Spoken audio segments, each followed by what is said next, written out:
On the 4th of January 1970, the loudest man in the world fell silent. Not on stage. He never fell silent on stage.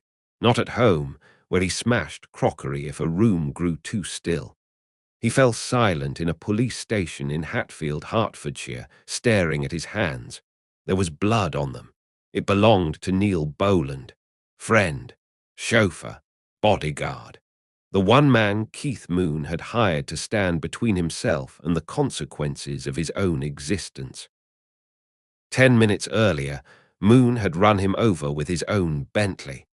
The details would emerge in the days and weeks that followed, reassembled from witness statements, police reports, and the fractured memories of those who had been drinking since mid-afternoon.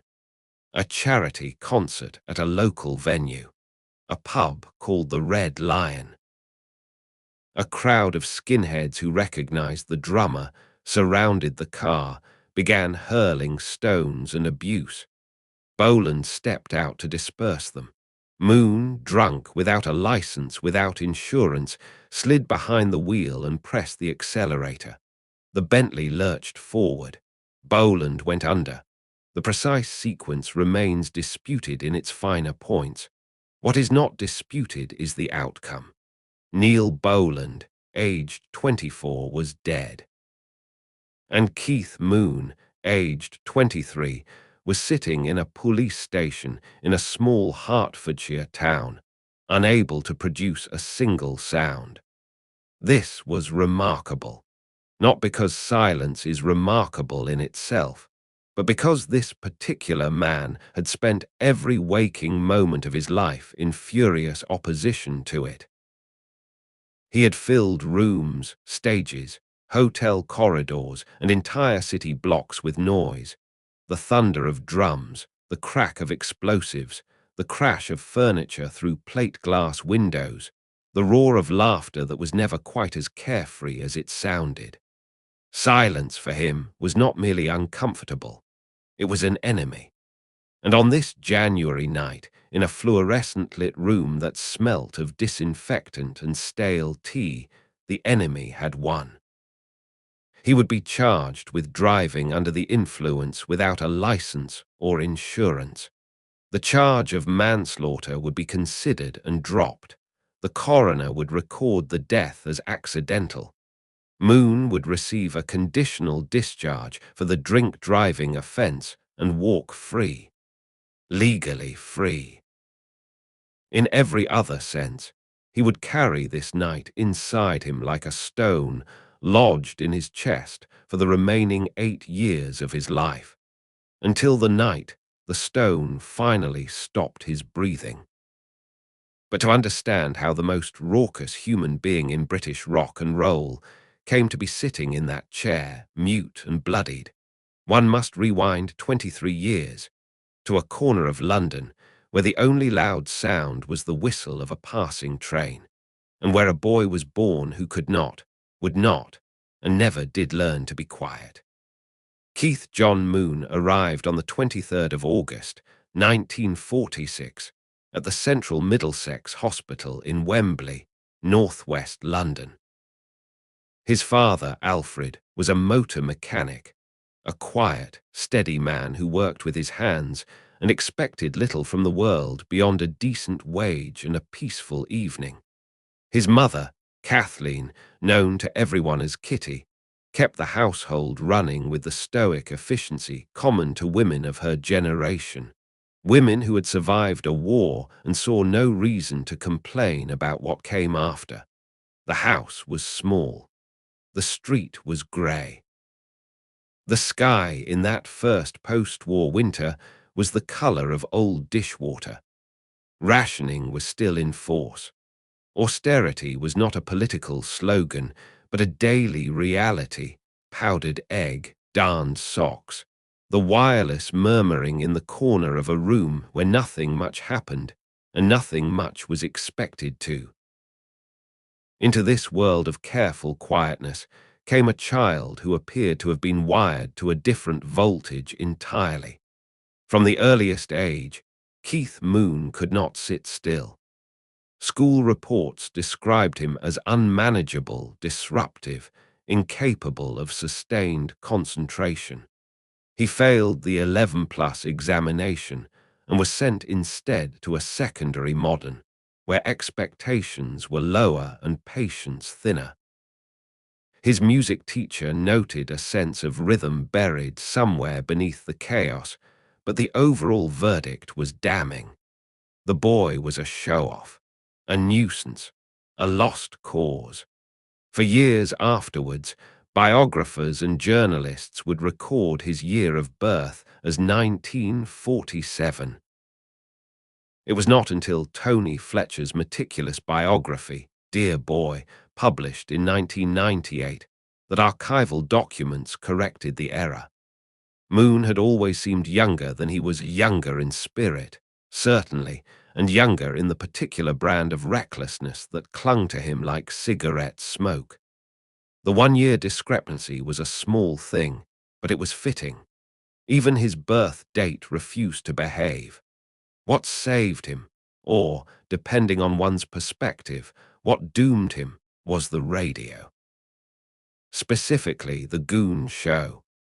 Every week, the boy sat cross-legged on the floor of the family sitting room and listened to Spike Milligan, Peter Sellers, and Harry Secombe dismantle the English language, the English class system, and the very notion of logic itself. He did not merely listen. He absorbed, he memorized. He began performing the voices at school, in the street, at the dinner table, anywhere an audience could be found or, failing that, invented.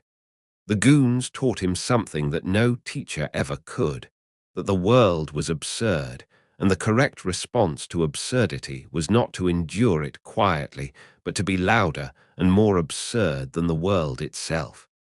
He carried cherry bombs in his pockets, not metaphorically. Actual cherry bombs, assembled from a children's chemistry set, detonated in back gardens, behind sheds, in school lavatories. The neighbors called the police. His parents despaired. His teachers wrote him off. But the boy had discovered a fundamental truth about himself. Noise was not merely pleasurable, it was necessary. When the house fell quiet, and in post-war English houses, quiet was the default setting, something inside him tightened, a spring wound past its tolerance. The only release was sound, any sound, a shout, a crash, a bang, anything to fill the gap between one heartbeat and the next.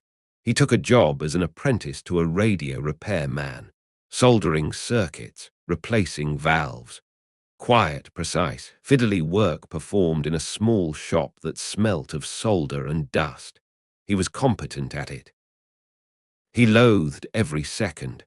His hands, which could strip a wireless set with surprising dexterity, wanted something else entirely.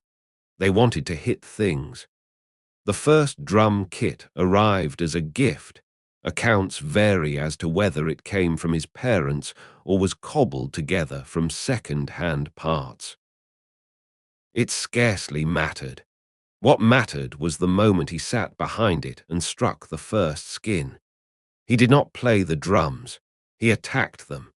There was no formal technique, no careful study of paradiddles and flams, no patient apprenticeship in the tradition of jazz or big band percussion. There was simply a boy, a set of drums, and an energy that had been looking for an outlet since the day he was born. The neighbors, who had already endured the cherry bombs, now endured something worse. Hours of relentless, joyful, ear-splitting percussion that rattled the windows and sent the family cat into permanent hiding.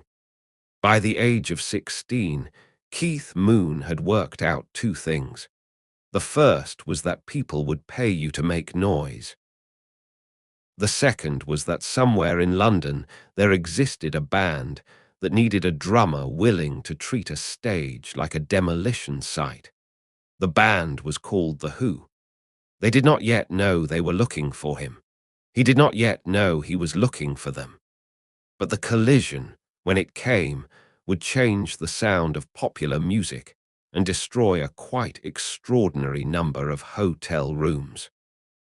The story of how Moon joined the Who has been told so many times by so many people that it has acquired the polished sheen of legend, which means the details shift depending on who is doing the telling.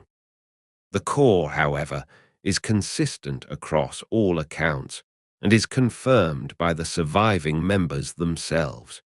It was 1964. The band, then operating under the name The High Numbers, having previously been the Detours, were playing a pub gig in West London. Their drummer, Doug Sandham, had recently departed. A temporary replacement sat behind the kit, competent but unremarkable. In the audience, or possibly loitering near the stage, was a ginger-haired teenager in a suit that did not quite fit, who had been drinking enough to dissolve whatever thin membrane of self-doubt might otherwise have restrained him. He approached the stage. He told the band he could play better than their current man. The audacity of this was considerable, but audacity was the one currency Moon never lacked. They let him sit in. What happened next depends on the source. Pete Townshend remembered it as a revelation. John Entwistle remembered it as an earthquake. Roger Daltrey remembered a kid who played as though the drums had personally offended him and he intended to make them pay. Moon did not keep time in any conventional sense. He did not provide a rhythmic foundation upon which the other instruments could build. He provided, instead, a kind of perpetual commentary, a rolling, crashing, tumbling dialogue with Townshend's guitar that turned every song into an argument between order and chaos, with chaos winning by a comfortable margin. He hit the drums harder than anyone the band had ever seen. He hit them from angles that made no technical sense. He broke a bass drum pedal, cracked a cymbal, and knocked the entire kit sideways. And when the dust settled, he had the job. The chemistry of the Who was, from the beginning, a volatile compound. Townshend was the intellect, angry, ambitious, consumed by ideas about art and destruction and the space between them. Daltrey was the alpha, a former sheet metal worker with a boxer's build and a boxer's willingness to settle disagreements with his fists. Entwistle, whom everyone called the Ox, was the quiet one, standing motionless on stage while his fingers moved across the bass at speeds that defied his apparent stillness. He was, beneath the calm exterior, as eccentric as any of them, a man who collected crossbows and suits of armor. And then there was Moon, the fourth element, the unstable isotope. He was not the leader, not the songwriter, not the voice. He was the energy, raw, undirected, inexhaustible, and fundamentally ungovernable. Townshend wrote the songs. Daltrey sang them. Entwistle anchored them. Moon detonated them. Their managers, Kit Lambert and Chris Stamp, recognized immediately what they had. Lambert was an aristocrat, the son of the composer Constant Lambert, a cultured, complicated man who happened to be gay at a time when this was still a criminal offense in England. Stamp was working class, a former boxer, blunt where Lambert was refined. Together, they looked at the Who and saw not a band but a weapon. The destruction that Townshend and Moon unleashed on stage, guitars smashed, drums demolished, amplifiers kicked until they howled with feedback, was not, initially, a calculated act. It was overflow. Surplus energy that could not be contained within the music and so spilt out into the physical world. But Lambert and Stamp saw its commercial potential and encouraged it. For the first time in his life, Keith Moon was being rewarded for breaking things. This was, in retrospect, a dangerous precedent. On stage, the drummer was a force beyond prediction. He sang backing vocals with surprising sweetness. He composed instrumentals, cobwebs and strange among them, that revealed a musical intelligence far more sophisticated than his reputation suggested. He adored the Beach Boys with a passion that occasionally threatened his commitment to The Who. There were moments, particularly in the mid-60s, when he seemed genuinely prepared to abandon the band for the Californian harmonies of Brian Wilson. He remained loyal to Premier drums throughout his career, commissioning custom kits fitted with timbales and gongs that he would then systematically destroy, night after night, in a cycle of creation and annihilation that mirrored something deeper in his character. He refused to play drum solos. His reasoning was blunt and, in its way, unanswerable. Drum solos, he declared, were boring. This from a man who could hold an audience spellbound for 2 hours through sheer physical intensity. But Moon understood, instinctively, that his power lay not in isolation, but in collision, in the sparks that flew when his drumming met Townshend's guitar, when chaos met structure, when the unstoppable force met the immovable song. During performances of Happy Jack, he could be heard shouting, "I saw ya," into his microphone, a spontaneous interjection that became part of the recorded track, a reminder that for Moon, playing music was not a solemn act of artistic creation, but a conversation, a game, a dare. Daltrey, the most physically imposing member of the group, once struck Moon hard enough to knock him down. The offense: Moon had been slipping substances into the band's drinks, a prank that Daltrey, who was fiercely protective of his voice and his health, did not find amusing. The punch was delivered without ceremony. Moon picked himself up. The incident was never formally resolved. It did not need to be. In The Who, violence was not an aberration. It was a dialect. Townshend would later say of his drummer, Keith was the talent and the problem. Daltrey, more succinctly, he was impossible to live with and impossible to play without. Entwistle said very little, which was his way. But when Moon died, Entwistle would observe, quietly, that he had always known it would happen first to Keith. He had simply hoped he was wrong. None of them, in those early days of 1964 and 65, were thinking about death. They were thinking about noise, and money, and girls, and the extraordinary, intoxicating discovery that 4 young men from unfashionable corners of London could walk onto a stage and make the world shake. In January of 1965, between 2 concerts, Keith Moon met a 16-year-old girl. Her name was Kim Kerrigan, and she would become the first catastrophe he could not fix with an explosion. Her full name was Maryse Elizabeth Patricia Kerrigan, though nobody called her that. She was Kim, 16 years old, pretty, quiet, self-contained, the precise opposite, in almost every measurable respect, of the boy who fell for her with the subtlety of a man falling down a staircase. They met in January of 1965. Moon was 18, already the drummer of a band on the verge of national fame, already drinking more than was wise, already vibrating at a frequency that made ordinary social interaction feel like trying to hold a conversation inside a jet engine. Kim was none of these things. She was calm. She was steady. She had the kind of stillness that Moon had spent his entire life fleeing from, and which, paradoxically, drew him in like a moth to a candle that was not, for once, on fire. He fell in love instantly.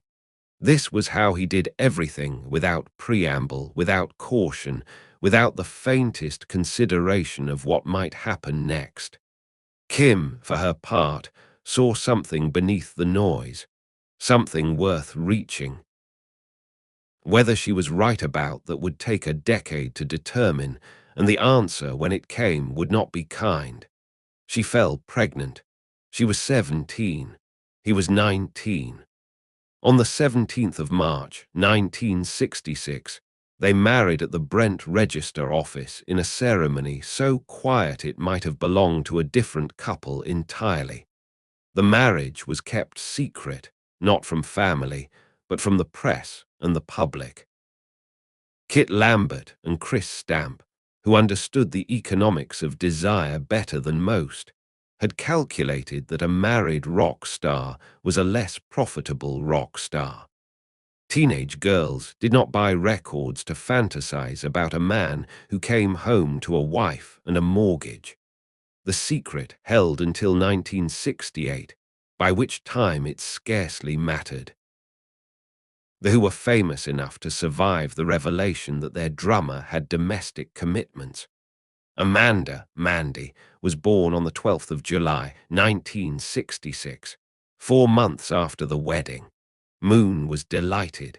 He held his daughter with a tenderness that startled those who knew him only as the man who threw television sets from hotel windows. He was gentle with her. He was playful. He was, in those first weeks, something approaching a good father. The problem was duration. Moon could sustain gentleness for minutes, occasionally hours, but not for the days and weeks and months that fatherhood required. Kim would later describe the situation with a precision that was more devastating than any accusation. He loved Mandy, she said, but he was too much of a child himself. You can't raise a child when you are one. The domestic life of the Moon family, first in a flat and later in a house in Bournemouth, followed a pattern that became as predictable as it was exhausting. Moon would return from a tour. Mandy would run to him. He would scoop her up, laughing, spinning her around, filling the house with the particular brand of chaotic joy that only he could generate. Within an hour, he would be drinking. Within 2, the mood would shift, not always towards violence, but always towards something unstable, something that made the air in the room feel charged, as though a storm were building behind the curtains. By evening, he might be weeping, clutching Kim, whispering apologies for things he would not remember in the morning. Or he might be smashing plates. Or he might be gone, out the door into the night, destination unknown. Kim waited. This was what she did. She waited for him to come home from tour, not knowing whether he would arrive sober, drunk, injured, or accompanied by strangers. She waited for the phone to ring in the small hours, bringing news that might be trivial or might be catastrophic. She waited for the man she had married to reappear from behind the mask of the man he had become. The jealousy was corrosive. If someone spoke to Kim at a party, a man, any man, for any reason, Moon could erupt. Not always physically, though the threat of physical violence hung in the air like humidity before a thunderstorm. More often it was emotional. Accusations, interrogations, tears, rage, then remorse so abject it was almost worse than the rage itself. Kim, in interviews given years later, did not describe systematic beatings. She described something more insidious, a pattern of control and emotional suffocation that left her feeling, as she put it, like she was living inside someone else's weather. There is a detail, small but telling, that recurs in several accounts of this period. Moon adored animals. He kept dogs. He once brought home a pony, to the bewilderment of everyone except himself. With animals he was calm, patient, present. They were the only living creatures in whose company he did not feel the compulsion to perform. A dog does not require you to be funny. A pony does not applaud when you smash a lamp. In the company of animals, Moon could simply exist, and the fact that this was remarkable says everything about the life he had constructed for himself. No other confirmed romantic relationships exist from the period of his marriage. The gossip columns hinted at affairs, as they always do around famous men, but neither Fletcher's biography nor any verified source attaches specific names or dates to these rumors. The evidence did not follow. The marriage held barely through the late 60s. It held through the tour, the drinking, the nights when Kim sat alone in Bournemouth while her husband demolished a Holiday Inn in Michigan. It held through the growing realization that the man she loved was not growing up but growing worse, that the chaos was not a phase but a condition, and that the condition was accelerating. But before the marriage broke, the chaos reached its zenith. And the chaos, it must be said, was frequently very funny, until it was not. The destruction began in earnest in 1966 at the Berlin Hilton. The specifics of what Moon did to his room on that occasion have been softened by time and repetition into a kind of comic shorthand: trashed hotel room, rock star behavior, what larks. But the Berlin Hilton was significant not for its scale, but for its precedent. It was the first documented instance of what would become a career-long commitment to the demolition of temporary accommodation. After Berlin, the pattern was set. Every tour, every city, every hotel room became a potential target. The only variable was the degree of ambition. The toilets were a particular obsession. Moon discovered early that a cherry bomb, dropped into a hotel lavatory and flushed at the precise moment of detonation, produced a satisfying explosion that sent porcelain shrapnel across the bathroom and water cascading through the floor into the room below. Cherry bombs gave way to M80 firecrackers. M80s gave way, on at least one occasion, to what witnesses described as actual dynamite. He bribed hotel maintenance staff to show him the layout of the plumbing so that he could calculate the optimal placement for maximum effect. This was not mindless vandalism. It was engineering. The cumulative cost was staggering. Neil and Kent, in their account of the Who's career, estimated the total damage to hotels at approximately £300,000, a figure that, adjusted for inflation, represents a sum large enough to purchase a comfortable house in most parts of England. Moon's personal debts from these escapades reached £150,000 by the end of the 1960s, a burden that the band's management deducted from his share of the earnings. He was, by some calculations, the poorest member of one of the most profitable bands in the world.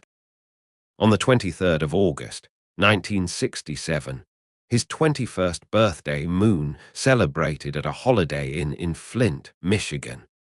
The celebration began with a three-tiered cake and ended with a bill for $24,000. Between these 2 points lay a food fight of heroic proportions, the deployment of fire extinguishers as offensive weapons, the destruction of a piano, and a confrontation with local police that resulted in Moon losing a front tooth. The Holiday Inn chain subsequently banned The Who from all of its properties worldwide. Moon considered this an achievement. 3 weeks later, on the 17th of September, he appeared on the Smothers Brothers Comedy Hour, a popular American television program. The Who were to perform My Generation, climaxing with their trademark destruction of instruments.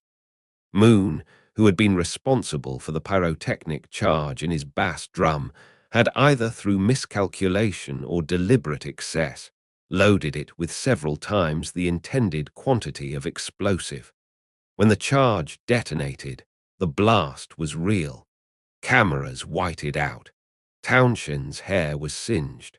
A shard from a shattered symbol embedded itself in Moon's arm. Moon, bleeding from the wound, grinned at the camera. The footage survives. It is, depending on your disposition, either hilarious or terrifying. It is probably both. The pranks extended beyond hotels and television studios. On tour, Moon and Entwistle developed a routine involving a length of wire attached to the gong of a rival band's drummer. At the critical moment, they would pull the wire from the wings, sending the gong toppling forward into the unsuspecting percussionist. Moon once rigged the keyboard of Andy Bone, who played with the herd, with a small explosive charge that detonated mid-performance, sending keys flying into the air like startled birds. At a birthday party for Steve Marriott of the Small Faces, Moon threw a piano through a window, not a keyboard, a piano. The logistics of this feat were never satisfactorily explained. In Copenhagen, Moon and Townshend attempted to transport a waterbed into a hotel lift. The waterbed, which had not been designed for vertical travel, burst. 3 floors were flooded. The hotel presented a bill. The bill was paid. Another hotel. Another bill. The cycle continued. He rode naked on the bonnet of a limousine driven by his assistant, Dougal Butler, through the streets of an unnamed city. He appeared unclothed before journalists, room service waiters, and on at least one occasion an entire hotel lobby. The nakedness was not sexual. It was theatrical, a declaration that he existed on terms that did not include the conventional requirement to wear trousers. In 1974, he commissioned a transparent acrylic drum kit filled with water and live goldfish. He performed in it wearing a cat costume. Animal welfare groups protested. Moon was delighted by the attention. The goldfish, so far as anyone recorded, survived. He filled a bathtub with champagne, not to bathe in, or perhaps to bathe in. The accounts are unclear, but because the idea amused him, and because he had access to sufficient champagne to make it feasible. He taught Joe Walsh of the Eagles the finer points of property destruction, a curriculum that Walsh pursued with enthusiasm for years afterwards. He visited Oliver Reed, the actor and fellow enthusiast of chaos, arriving by helicopter. Reed greeted him at the landing site stark naked and holding a broadsword. Neither man found this unusual. With Vivian Stanshall of the Bonzo Dog Doodah Band, Moon tore a pair of trousers in half, and the two of them attended a social engagement dressed as one-legged pirates, hopping in tandem and demanding rum. The evening, by all accounts, deteriorated from there. These stories have been told so often that they have acquired the texture of folklore, polished smooth by repetition, stripped of context, reduced to punchlines.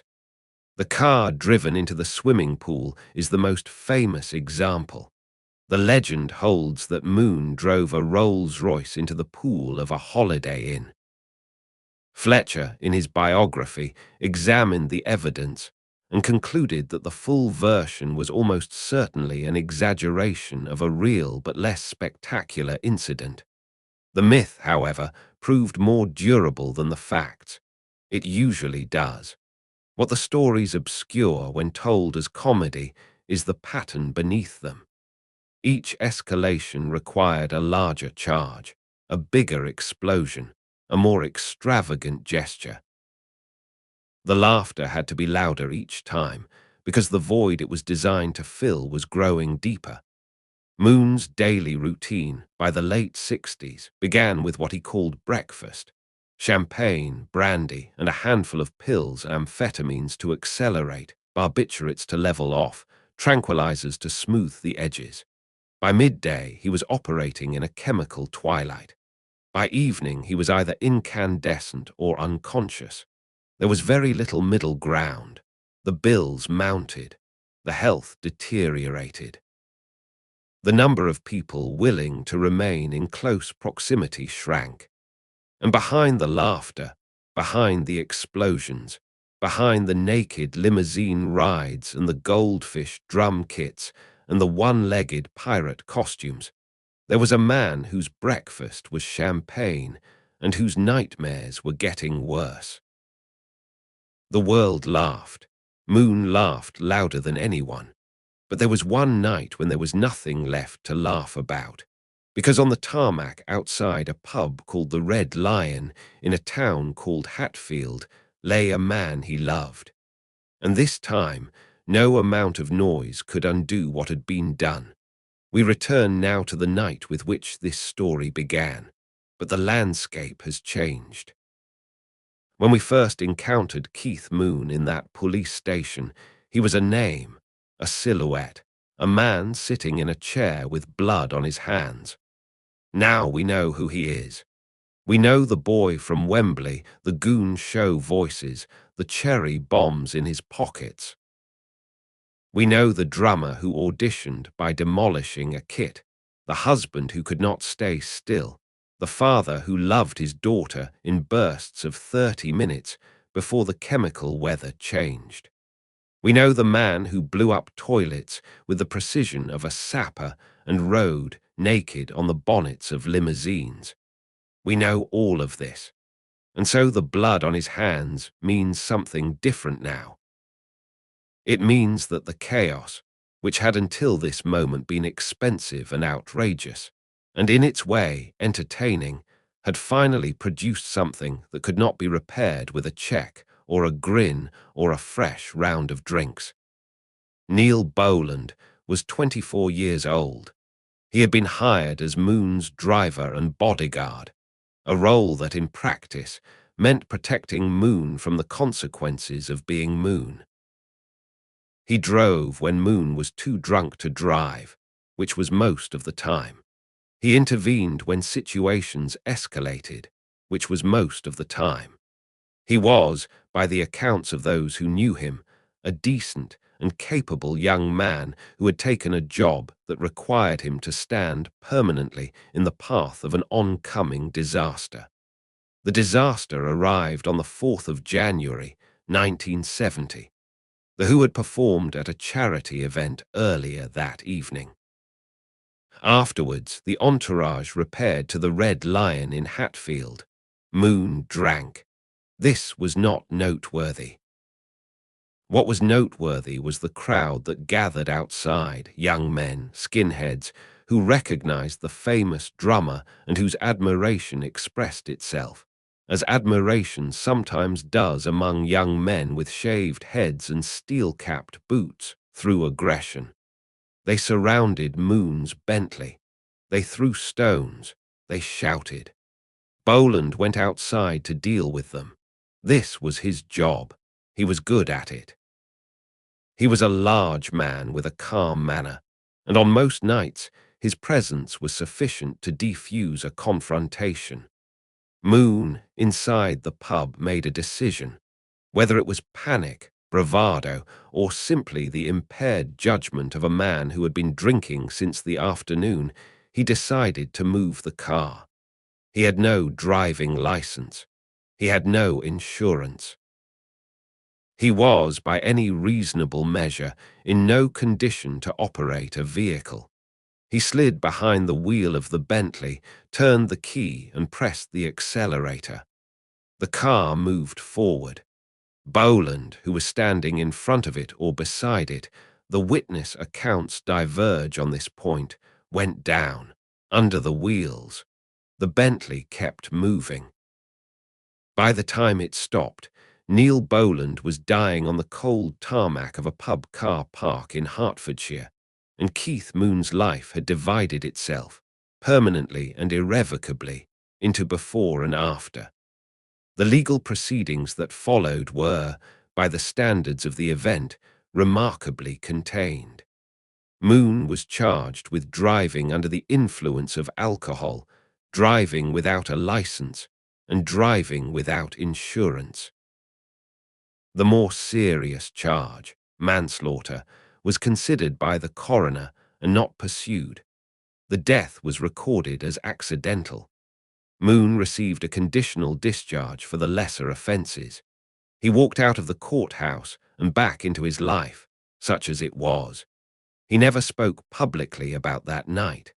Not in interviews, not in the rambling, joke-filled monologues he delivered at parties, not in the hours of tape-recorded conversation that would later form the basis of biographies and documentaries. The subject was sealed, locked away, buried under layers of noise and laughter and chemical oblivion, but it surfaced in the dark. Years later, in a bedroom in Los Angeles, lying beside a woman who would become, briefly, his lover and permanently one of his most perceptive witnesses, Moon wept. He wept without restraint, without performance, without the protective armor of comedy.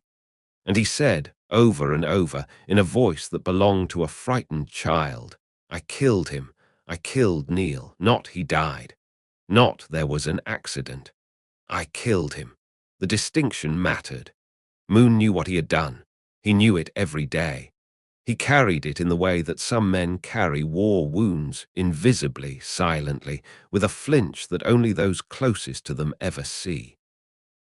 After Hatfield, the drinking accelerated. The pills multiplied. Barbiturates joined the amphetamines. Tranquilizers joined the barbiturates. The logic, if logic is the right word for the reasoning of a man in freefall, was brutally simple. If I have already killed someone, what is the point of preservation? If the worst has already happened, why not let the rest happen too? Kim watched all of this from the house in Bournemouth. She watched her husband return from tour thinner, paler, more erratic. She watched him drink from morning until he passed out. She watched him wake screaming from nightmares he would not describe. She watched, and she waited, and she counted the days until she could no longer count them. In 1973, she left. She took Mandy, and she walked out of the marriage, out of the house, out of the orbit of Keith Moon. It had taken 8 years. 8 years of waiting, of hoping, of believing that the man she had married at 17 was still in there somewhere, behind the wreckage. She had been patient beyond any reasonable expectation of patience. And now she was done.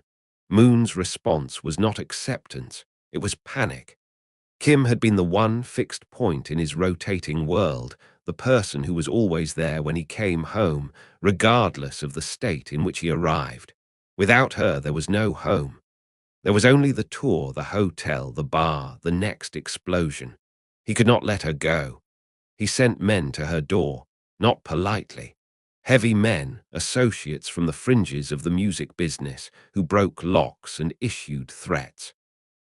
He telephoned at all hours, pleading, then threatening, then pleading again.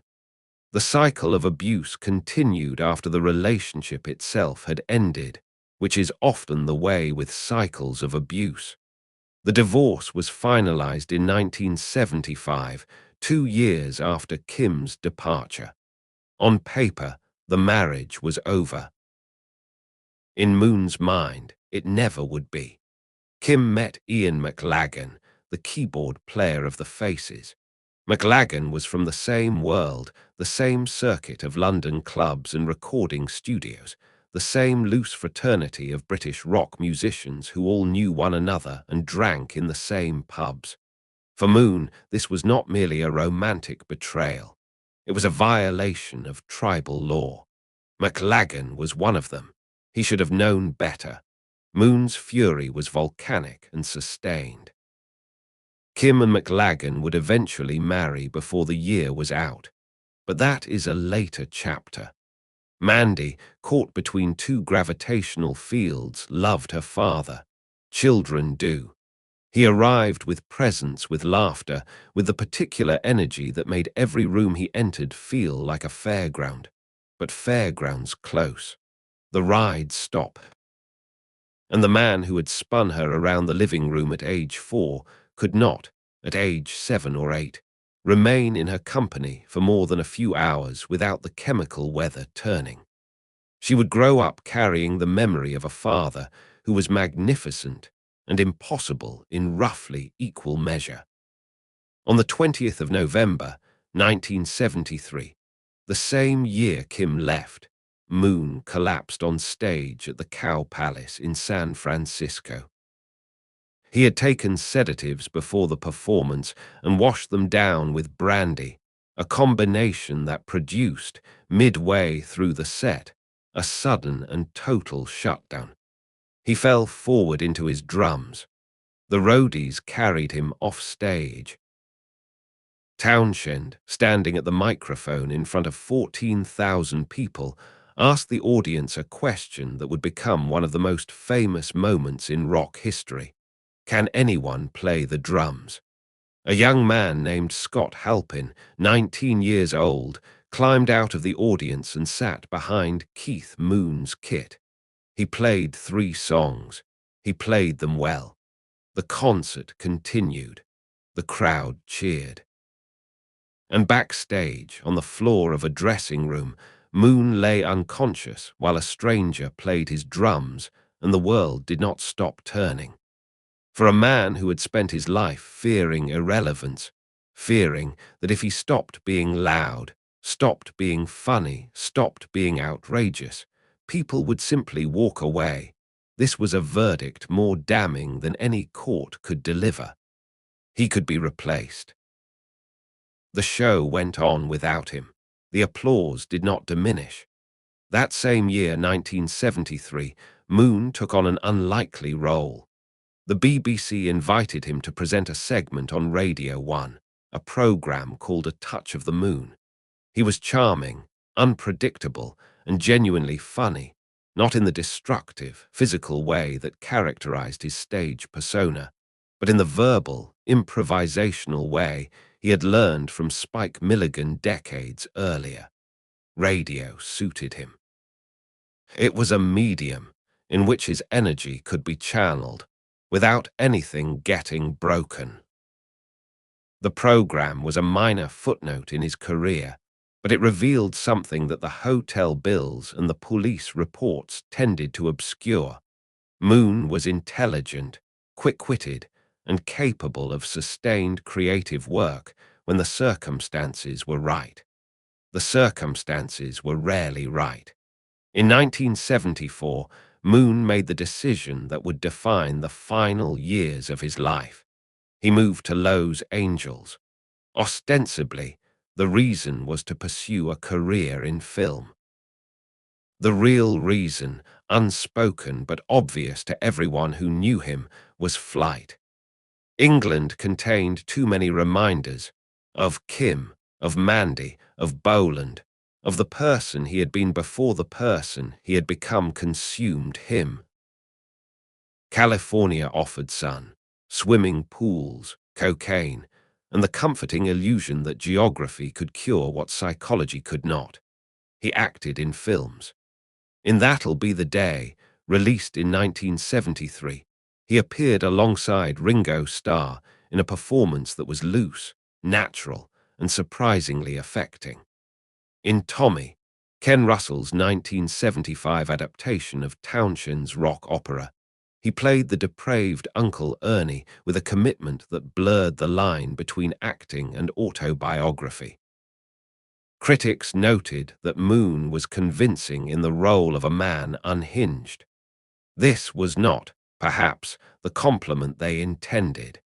His neighbors in Los Angeles formed a constellation of gifted self-destructors. Harry Nilsson, the singer-songwriter, shared the flat on Curzon Place in London that would later become significant in ways no one could yet foresee. Ringo Starr was a frequent companion. John Lennon, during the period known as his lost weekend, more than a year of separation from Yoko Ono, spent in a haze of alcohol and regret, drank alongside Moon with the grim camaraderie of men who knew they were doing themselves harm and could not stop. Alice Cooper was part of the circle. So was Keith Richards, intermittently. Nilsson would later observe, with the dark clarity of a man who understood the situation from the inside, we were all trying to drink ourselves to death. Keith just got there first. In March of 1975, Moon released his only solo album. It was called Two Sides of the Moon, and it was, by almost universal critical consensus, a disaster. Moon sang competently but without distinction. He played drums sparingly, which was rather like hiring Michelangelo and asking him to paint a fence. The album sounded like a karaoke session performed by a great musician who had been forbidden from playing his own instrument. It sold poorly. It was reviewed savagely. Moon affected indifference. The indifference was not convincing. In 1975, a woman entered his life who would attempt the impossible, to save a man who had made self-destruction into a vocation. Annette Walter Lax was Swedish, a model, beautiful in the composed, symmetrical way that fashion demanded. She met Moon when he was already in ruins, bloated, erratic, chemically dependent, financially precarious. But ruins can be beautiful too in the right light, and Annette saw in him not the clown or the monster but the wounded creature beneath. She described him, in interviews given years later, as sweet when sober. The difficulty was that sobriety had become an increasingly rare state, a brief clearing in a permanent fog. She tried. She hid tablets. He found them. She poured bottles down the sink. He bought more. She enlisted Larry Hagman, the American actor, himself a recovering alcoholic, to speak with Moon about treatment, about rehabilitation, about the possibility of a life that did not revolve around the next drink and the next pill. Hagman spoke. Moon listened.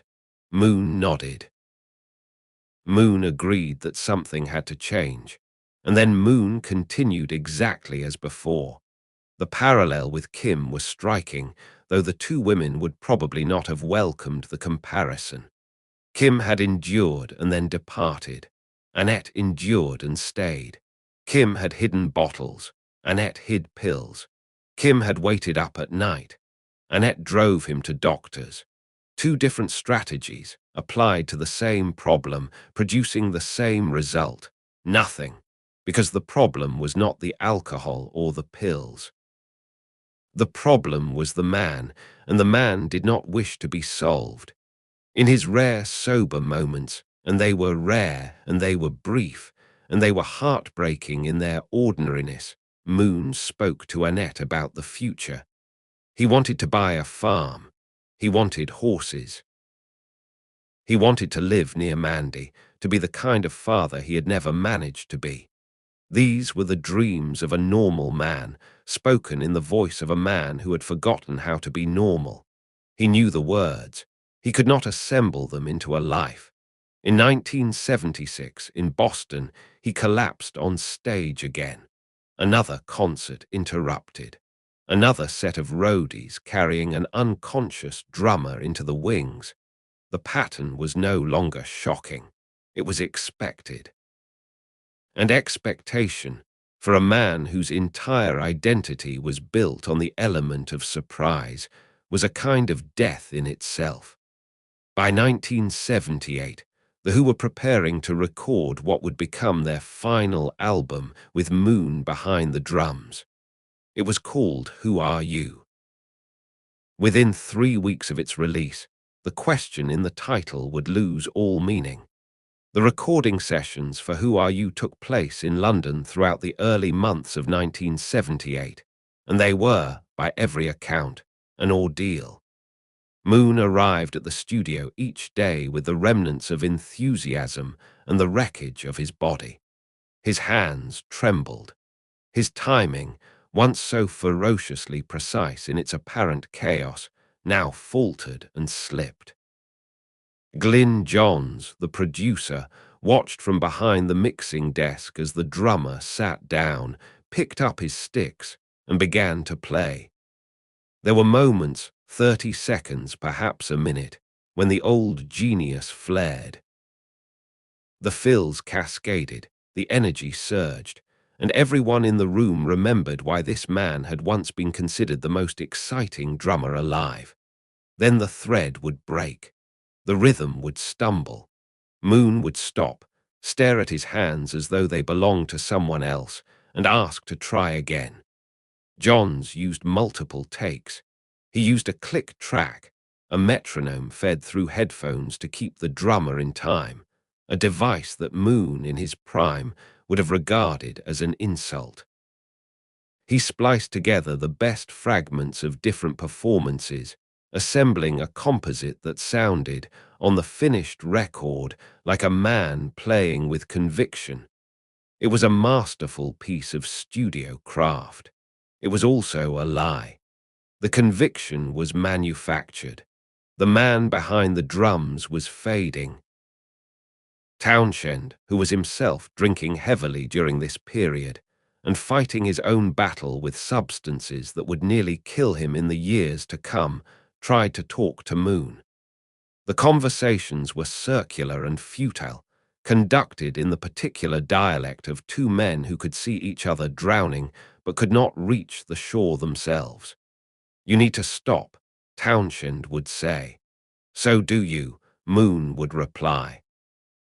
And then they would drink together, because that was easier than the alternative, and because the alternative, sobriety, clarity, the unmediated experience of being alive, was something neither of them was prepared to face. Entwistle, the bassist, remained what he had always been, the still point in the turning world. He was the one member of the band in whose company Moon could sit without speaking and not feel the crawling anxiety that silence usually provoked in him. They could occupy the same room for hours, saying nothing, and the nothing would be comfortable rather than threatening. Entwistle did not try to fix Moon. He did not lecture or plead or issue ultimatums. He simply existed alongside him, steady and undemanding, like a harbour wall against which the waves could break without consequence. It was not enough to save anyone, but it was something. Daltrey, the singer, had always had the most complicated relationship with the drummer. He was the physically strongest member of the group, the most disciplined, the most impatient with weakness. He had punched Moon. He had shouted at Moon. He had, on more than one occasion, threatened to have Moon removed from the band entirely. But beneath the frustration lay something that Daltrey would not fully articulate until decades later, in interviews given when he was an old man looking back at a young one who had not survived. "Keith was the heart of the band," he said. "When he died, the heart stopped." It was the kind of statement that sounds like sentimentality until you listen to The Who with Moon and then without him, at which point it sounds like a clinical diagnosis. Moon, during these final sessions, asked Townshend to write material for a second solo album. Townshend agreed. He meant it. But time, which had been running out for years, was now running out in weeks, and the songs were never written. The request itself was poignant, a man who could barely hold his stick steady, asking for more music, more work, more reasons to sit behind a drum kit and pretend that everything was going to be all right.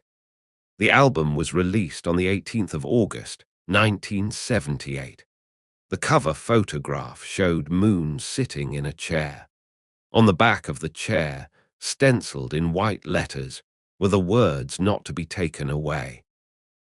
It was a prop, a piece of studio furniture, and the lettering was a standard institutional marking of the kind found on chairs in hospitals and government offices. It meant nothing, and it meant everything. Within 3 weeks of the photograph being taken, Keith Moon would be taken away permanently, and the words on the chair would become the most inadvertently prophetic caption in the history of rock and roll. In May of that year, the band had gathered at Shepperton Studios in Surrey to film performances for a documentary called The Kids Are All Right. It was not a concert. It was a controlled studio session, filmed for posterity, and Moon played well. Those who were present described it as a resurgence, a flash of the old power, the old recklessness, the old joy. He attacked the drums with something approaching his former intensity. He grinned. He sweated. He looked, for a few hours, like the man he had been. Whether he knew it was the last time is unknowable. The body, however, has its own intelligence, and bodies that have been subjected to the sustained chemical assault that Moon had inflicted upon his own tend to produce, in their final period of function, occasional bursts of anomalous vitality, a last flare before the filament breaks. The footage from Shepperton has the quality of a farewell, though no one present recognized it as such at the time. There remains one more voice to hear before the end. Not Kim's, she had said her piece and departed. Not Annette's, she would have her say afterwards, in a book and in interviews that spanned decades. This voice belongs to a woman who knew Moon briefly, intimately, and without illusion, and who left behind one of the few accounts of the man as he was when no one else was watching. Pamela Des Barres was, by her own cheerful admission, one of the most celebrated groupies in the history of rock music. Her memoir, I'm with the Band, published in 1987, documented her relationships with musicians of the 1960s and 70s with a candor that was, at the time, startling. Her account of her affair with Moon, brief, conducted in the early 1970s, overlapping with the period of his marriage to Kim, is not the longest chapter in her book. But it is among the most revealing. She described a man who, in private, bore little resemblance to his public persona. Moon, she wrote, was tender. He invented what she called romantic improvisations, elaborate, spontaneous gestures of affection that transformed the squalor of a tour hotel room into something approaching enchantment. He would arrange candles. He would order food and present it with the ceremony of a maitre d'. He would tell stories for hours, performing every character, shifting between accents and voices with the fluency of a man who had been studying Spike Milligan since childhood. He was, she said, genuinely funny. Not funny in the way that famous people are funny, where the laughter is partly deference. Funny in the way that makes you forget, for a moment, that the world is a difficult place. And then, at night, the mask dissolved. Des Barres described lying beside Moon in the darkness while he wept. Not performatively, not for effect. He wept as a man weeps when he has been carrying something too heavy for too long and his arms have finally given out.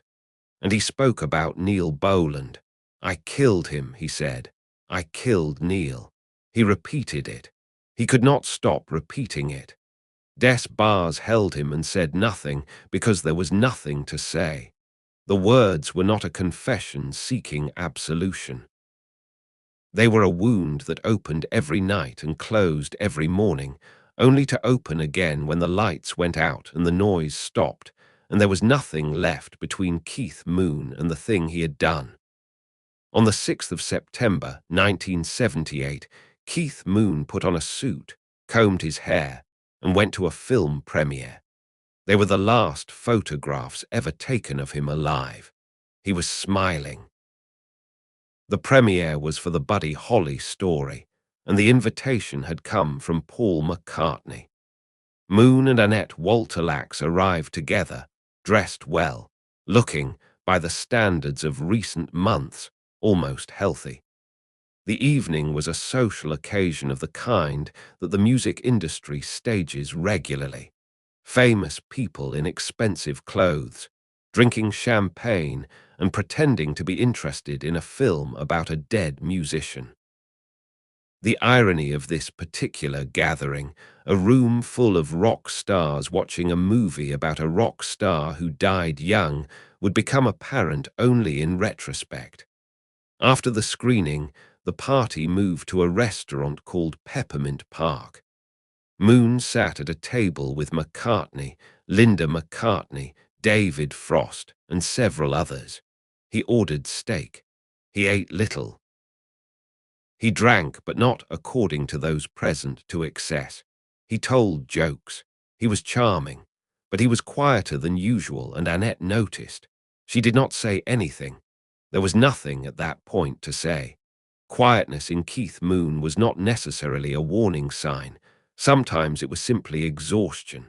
They returned to the flat at around midnight. Flat 12, 9 Curzon Place, Mayfair. The property belonged to Harry Nilsson, who had lent it to Moon and Annette as a residence. It was a comfortable flat in an expensive part of London, and it carried a history that no amount of interior decoration could dispel. On the 29th of July, 1974, Cass Elliot, Mama Cass of the Mamas and the Papas, had died within these same walls, in this same building, of heart failure at the age of 32. 4 years later, in the same flat, another musician would die at the same age. Nilsson, after the second death, would sell the property. He could not bear, he told friends, the thought of anyone else dying in his home. Moon asked Annette to prepare food. She cooked for him. He sat in front of the television. He ate. He watched. At some point, he reached for the bottle of pills on the bedside table. The pills were clomthiazole, marketed under the brand name Hemanvrin. They had been prescribed by a doctor as a treatment for alcohol withdrawal, a sedative intended to ease the symptoms of detoxification, to smooth the transition from dependence to sobriety. The prescription came with clear warnings. Do not exceed the stated dose. Do not combine with alcohol. Moon had been drinking that evening, not heavily by his standards, but his standards were not those of a normal human body. Annette asked him not to take the tablets. His response, the last words he is known to have addressed to another living person, was blunt. If you don't like it, you can fuck off. The context is ambiguous. Some accounts suggest he was referring to the food she had prepared, others to the pills themselves. The tone is not ambiguous. It was the voice of a man who had been told what to do too many times and had stopped listening. He took the pills. He went to sleep. Annette lay beside him. At approximately 3:30 in the morning, Moon woke. This was not unusual. His sleep had been fractured for years, broken by nightmares and the restless chemistry of a body that no longer knew how to regulate itself. He reached for the pills again. He took more. How many precisely cannot be determined. Only the aftermath would be measured. He lay back down. He closed his eyes. He did not open them again. Annette woke on the morning of the 7th of September, 1978. The man beside her was not breathing. She shook him. She called his name. She screamed. She telephoned for an ambulance. The paramedics arrived and confirmed what Annette already knew, what the stillness of his body had already told her, what the absence of breath and pulse and warmth had made undeniable. Keith Moon was dead. The approximate time of death was between 4 and 5 o'clock in the morning. He was 32 years old. The post-mortem examination found 32 tablets of clomthiazole in his stomach. 6 had been absorbed into his bloodstream. 6 was sufficient. The coroner recorded an open verdict, not suicide, for there was no evidence of intent, not accident in the strict legal sense, for the ingestion had been voluntary, not unlawful killing, for there was no other party involved. Death by misadventure was the phrase that settled, eventually, into the official record. Townshend, when he heard the verdict, offered his own. It was death by habit. The cremation took place on the 13th of September, 1978, at Golders Green Crematorium in North London. The surviving members of The Who were present. The family was present. Close friends attended. The music played was My Generation, the song that contained the line "I hope I die before I get old," written by Townshend in 1965 as an anthem of youthful defiance, sung by Daltrey with a stammer that was meant to evoke amphetamine use, driven by a drum part that Moon had played as though his life depended on it. 13 years later, the line had fulfilled itself. Moon had not grown old. Whether he had hoped for this outcome, or simply stumbled into it through the accumulated momentum of 10,000 reckless nights, was a question that the cremation could not answer and that no one present was prepared to ask. The news travelled fast.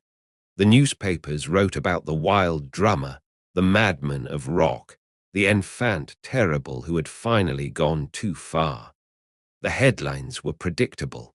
The grief was not. It came from unexpected quarters, from roadies and hotel managers, from session musicians and record company secretaries, from people who had known Moon only glancingly, but who had been touched, somehow, by the particular quality of energy he carried with him. He had been exhausting and infuriating, and frequently impossible.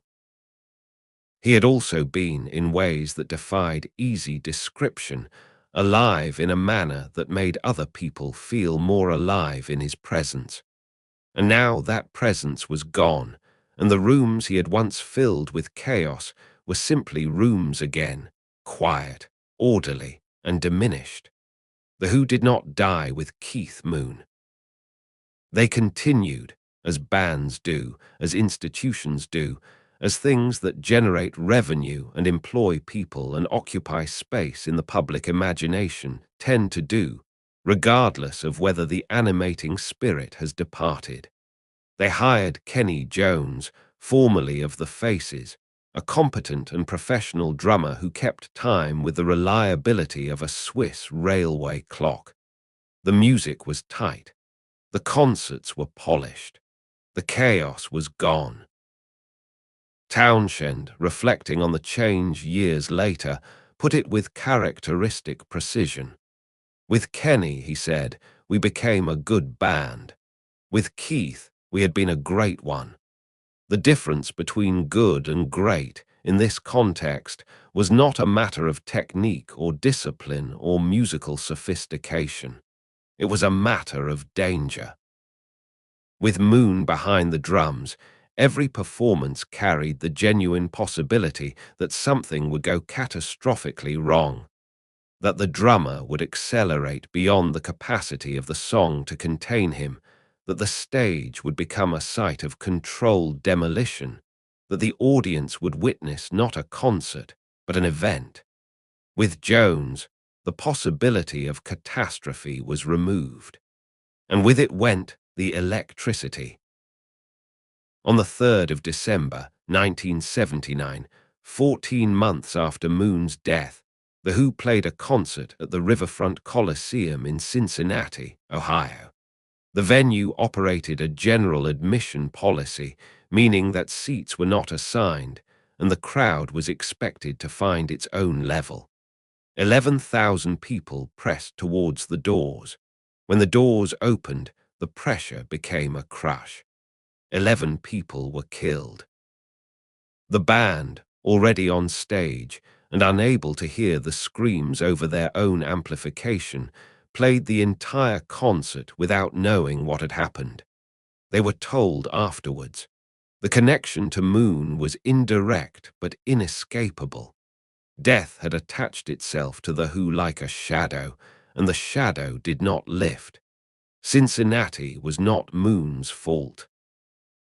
Nothing about it was caused by his absence. But the symbolism was brutal. The band that had once channeled destruction into art was now surrounded by destruction that had no art in it at all, only bodies and grief, and the sound of a crowd that had come to hear music and found something else entirely. The lives that Moon left behind continued along trajectories that he could not have predicted and would not have chosen. Kim Kerrigan married Ian McLagan before the year was out in 1978. The marriage was, by all accounts, a happy one, a fact that carries its own quiet devastation, suggesting that Kim's capacity for happiness had not been destroyed by her years with Moon, but merely suppressed, waiting for circumstances that would allow it to surface. She and McLagan settled in Austin, Texas. They built a life together.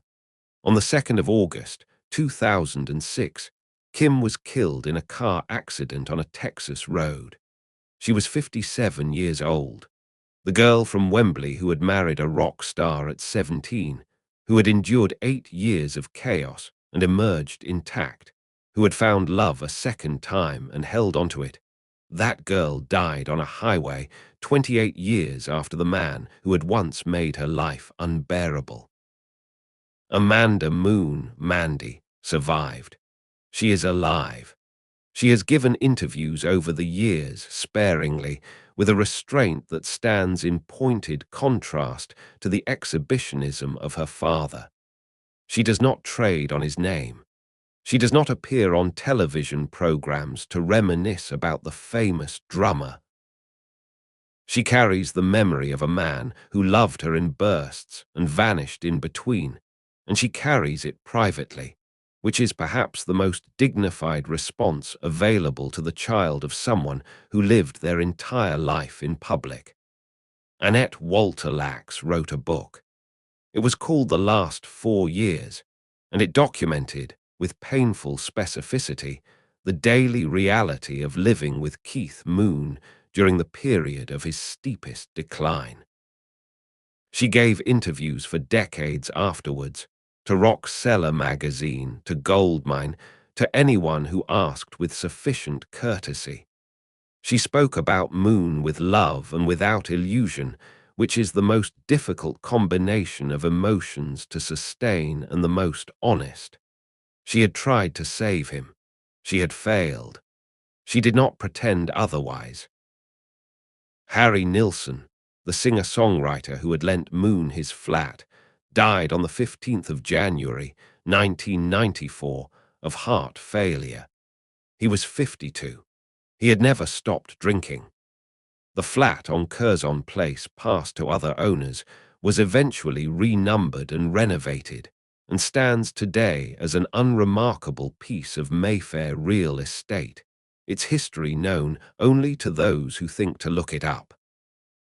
The mythology of Keith Moon, the version that persists in popular culture, in listicles and television documentaries, and the casual conversation of people who know the name but not the man, is simple and reductive.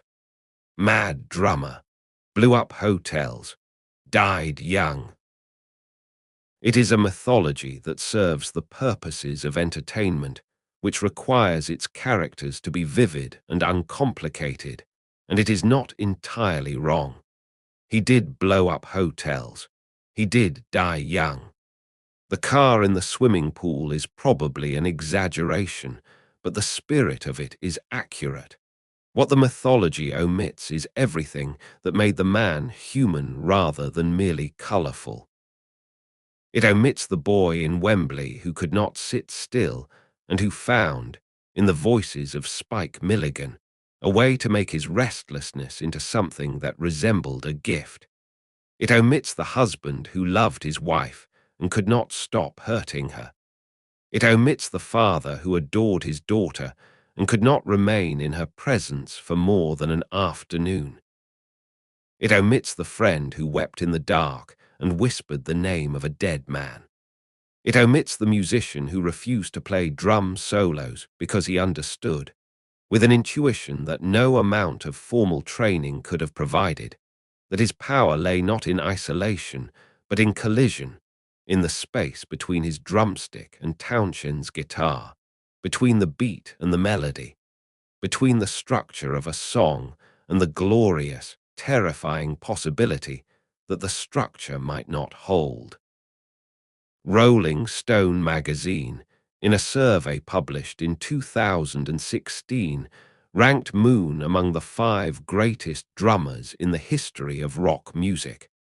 The ranking was deserved, though rankings of this kind are inherently absurd, like ranking sunsets or earthquakes. What can be said with certainty is that Moon's style was unreproducible. Those who attempted to imitate it produced parody, because the style was not a technique that could be learned, but a temperament that could not be faked. It required a specific combination of physical recklessness, musical intelligence, and emotional desperation that existed in precisely one human being and was extinguished on a September morning in Mayfair. We come now to the end, which is also the beginning. The 4th of January 1970, a police station in Hatfield.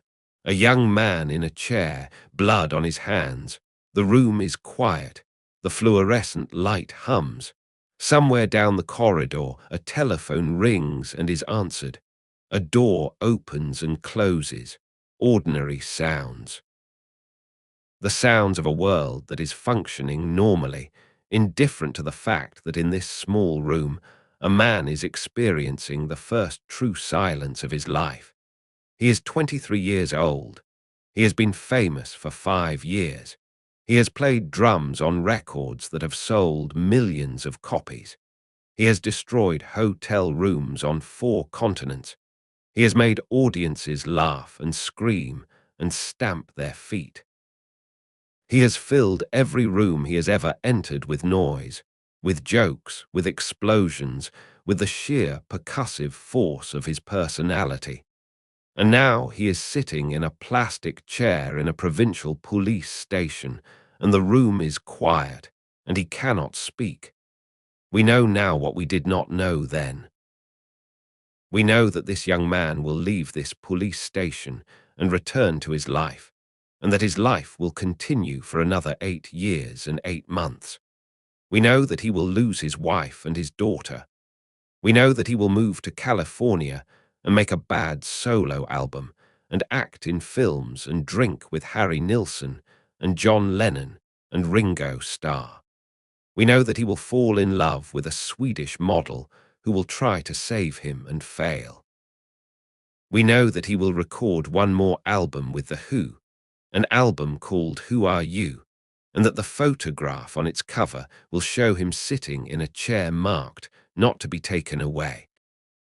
We know that on the 6th of September 1978, he will attend a film premiere and eat steak and tell jokes and go home to a flat in Mayfair where another musician died 4 years earlier. We know that he will take 32 pills of a drug prescribed to cure him of the thing that was killing him.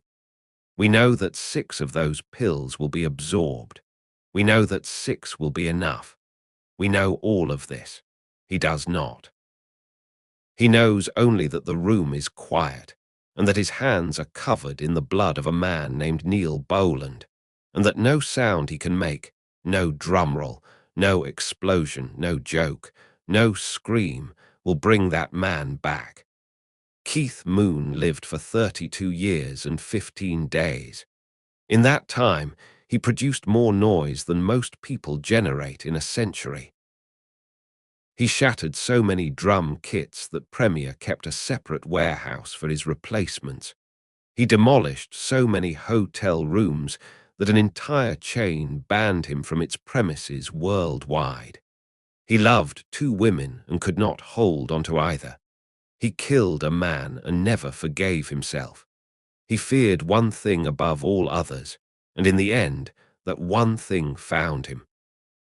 He was born in a quiet house on a grey street in Wembley, and he spent his whole life running from the quietness of that house and that street. He ran towards noise, towards drums and explosions and laughter and chaos and the roar of crowds and the crash of furniture through windows.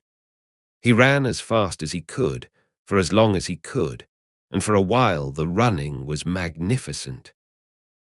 It was loud and wild and joyful and terrifying, and it produced some of the greatest rock and roll ever committed to tape, and it destroyed a quite remarkable quantity of plumbing.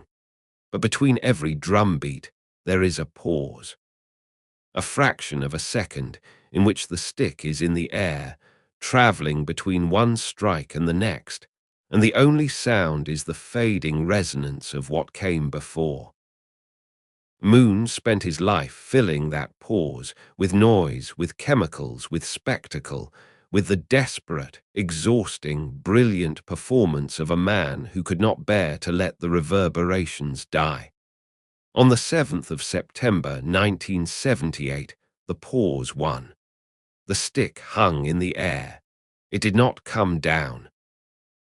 And the silence that Keith Moon had been outrunning since childhood settled over a flat in Mayfair, over a woman who loved him, over a daughter who would grow up without him, over a band that would never sound the same, over a world that was, from that morning onwards, a fractionally quieter and considerably less interesting place.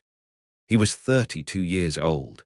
He had been alive for just over 11,700 days. On every single one of them, he had made a sound, except the last.